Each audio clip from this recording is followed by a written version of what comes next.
Ba'zi bir yoshlarimiz saviyasizlarcha fontan yoniga borib 70-75 bir narsa deb baqirib turgan bir paytda meni e'tiborimni tortgan narsa mana shu raqamlar ostidagi suralar bo'ldi.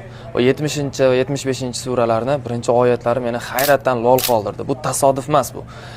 Yo tasodif yoki bir Alloh tomonidan qandaydir signal, fikrlaringizni kommentariyada yozib qoldirasiz.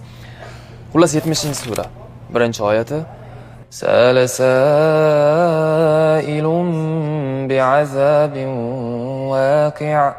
Ma'nosi qiyomat kuniga ishonmaydiganlar Rasulullohdan qiyomat haqida o'zi u bo'ladimi yo bo'lmaydimi deb mana shunday ohangda so'radi. Shu mazmundagi oyat. Va 75-sura, birinchi oyati. La uqsimu biyawmil qiyamah. Qiyomat kuni bilan qasam ichaman. Mana bu ikkala raqam ostidagi oyatlar qiyomat oyatlari.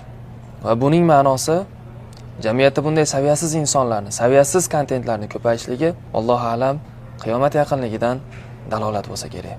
Bu videoni yaqinlaringizga yuborib, fikrlaringizni kommentariyada yozib qoldirasiz. Assalomu alaykum.